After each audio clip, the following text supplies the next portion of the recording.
ఒకప్పుడు లోకాలను భయభీతులుగా మార్చిన శక్తివంతమైన రాక్షసుడు తారకాసురుడు ఉండేవాడు. అతనికి 3 కుమారులు: తారకాక్షుడు, విద్యున్మాలి, కమలాక్షుడు. వీరు ముగ్గురు అత్యంత శక్తివంతమైన రాక్షసులు. ఎవరు జయించలేని శక్తిని సంపాదించాలని నిర్ణయించుకున్నారు. వారు అత్యంత కఠినమైన తపస్సు చేశారు. వేల సంవత్సరాలు నీరు, ఆహారం లేకుండా అగ్ని మధ్యలో, మంచులో అన్ని విధాల తపస్సు చేశారు. వారి తపస్సుకు మెచ్చి బ్రహ్మదేవుడు ప్రత్యక్షమయ్యాడు. ఆయన అడిగాడు, మీరు ఏ వరం కోరుకుంటున్నారు? వారు, మాకు 3 నగరాలు ఇవ్వండి. ఒకటి స్వర్గంలో బంగారంతో, మరొకటి ఆకాశంలో వెండితో, మూడవది భూమిపై ఇనుముతో. ఈ 3 నగరాలు వేరువేరుగా తిరుగుతూ ఉండాలి. కాని 1000 సంవత్సరాలకు ఒకసారి మాత్రమే ఒకే సమయంలో ఒకే చోట కలవాలి. ఆ సమయంలో మాత్రమే మమ్మల్ని ఒకే బాణంతో సంహరించవచ్చు.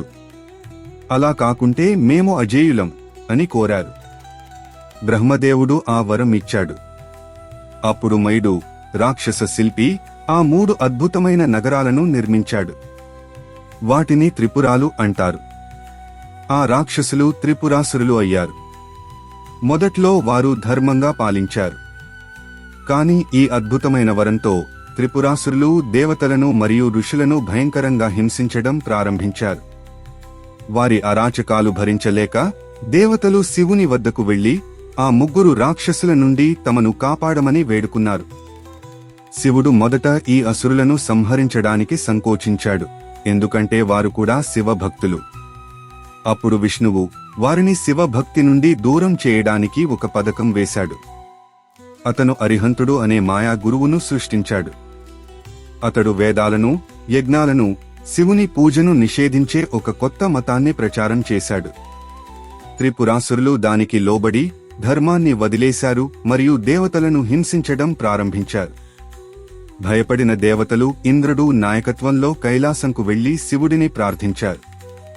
ఓ మహాదేవ, ఈ త్రిపురాసురులు లోకాన్ని నాశనం చేస్తున్నారు, మమ్మల్ని రక్షించు అని ప్రార్థన చేశారు. శివుడు వారి వినతిని అంగీకరించాడు. శివుడికి ఒక అద్భుతమైన రథం సిద్ధం చేయబడింది.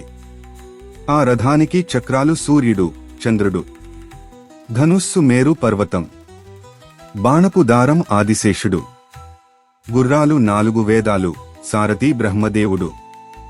బాణంలోని అగ్రభాగం అగ్ని, కాండం స్వయంగా విష్ణువు. 3 త్రిపురాలు ఒకే స్థలంలో కలిశాయి.